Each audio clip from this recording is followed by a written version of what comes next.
Elizabeth Clett. Pride and Prejudice by Jane Austen. Chapter 17.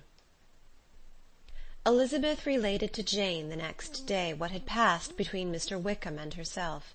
Jane listened with astonishment and concern.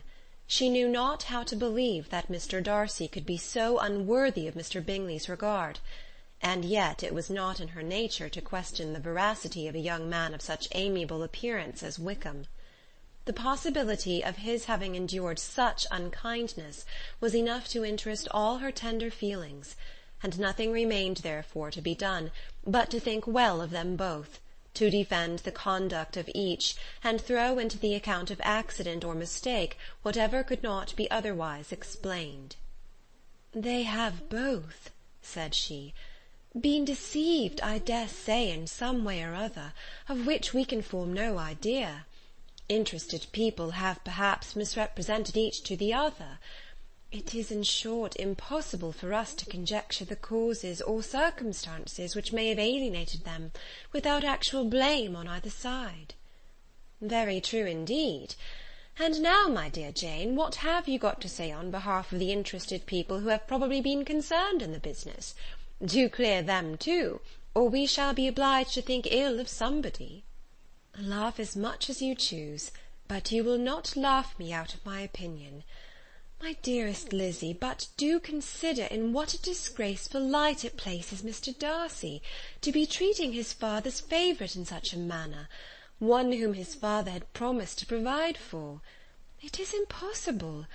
No man of common humanity, no man who had any value for his character, could be capable of it. Can his most intimate friends be so excessively deceived in him? Oh, no! I can much more easily believe Mr. Bingley's being imposed on, than that Mr. Wickham should invent such a history of himself as he gave me last night. Names, facts, everything mentioned without ceremony. If it be not so, let Mr. Darcy contradict it. Besides, there was truth in his looks." "It is difficult indeed. It is distressing. One does not know what to think." "I beg your pardon. One knows exactly what to think." But Jane could think with certainty on only one point, that Mr. Bingley, if he had been imposed on, would have much to suffer when the affair became public. The two young ladies were summoned from the shrubbery where this conversation passed, by the arrival of the very persons of whom they had been speaking. Mr. Bingley and his sisters came to give their personal invitation for the long-expected ball at Netherfield, which was fixed for the following Tuesday.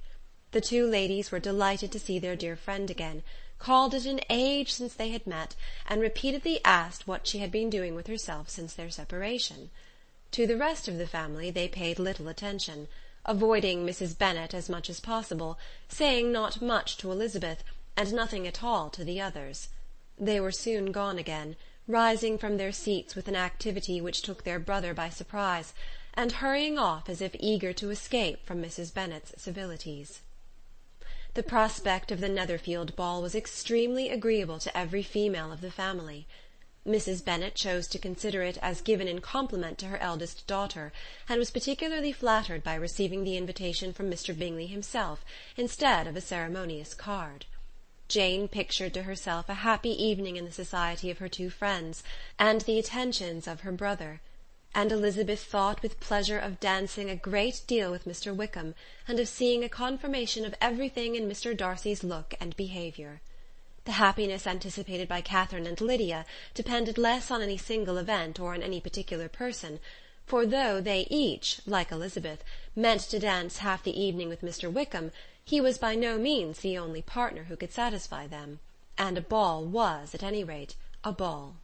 And even Mary could assure her family that she had no disinclination for it. "While I can have my mornings to myself," said she, "it is enough. I think it is no sacrifice to join occasionally in evening engagements. Society has claims on us all, and I profess myself one of those who consider intervals of recreation and amusement as desirable for everybody." Elizabeth's spirits were so high on this occasion that though she did not often speak unnecessarily to Mr. Collins, she could not help asking him whether he intended to accept Mr. Bingley's invitation, and if he did, whether he would think it proper to join in the evening's amusement, and she was rather surprised to find that he entertained no scruple whatever on that head, and was very far from dreading a rebuke, either from the Archbishop or Lady Catherine de Bourgh, by venturing to dance.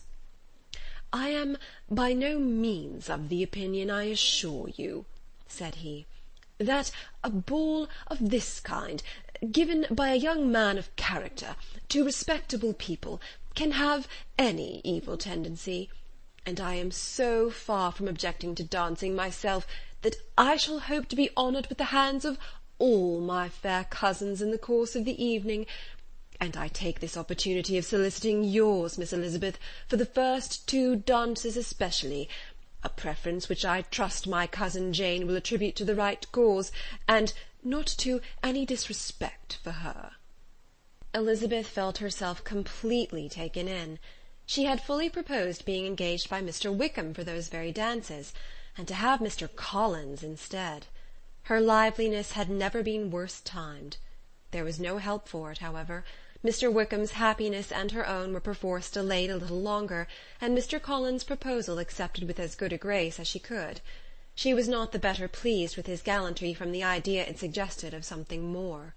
It now first struck her that she was selected from among her sisters as worthy of being mistress of Hunsford Parsonage, and of assisting to form a quadrille table at Rosings, in the absence of more eligible visitors.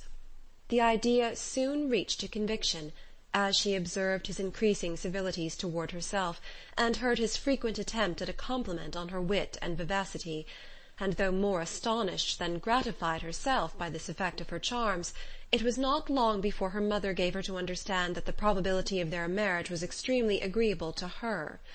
Elizabeth, however, did not choose to take the hint, being well aware that a serious dispute must be the consequence of any reply.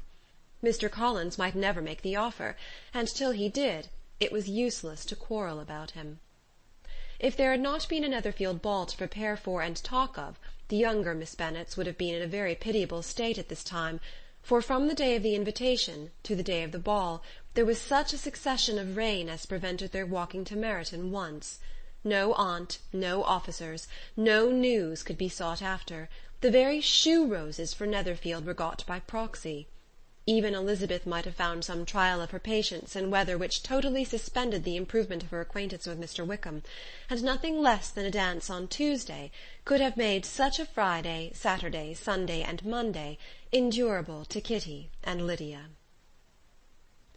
End of chapter 17.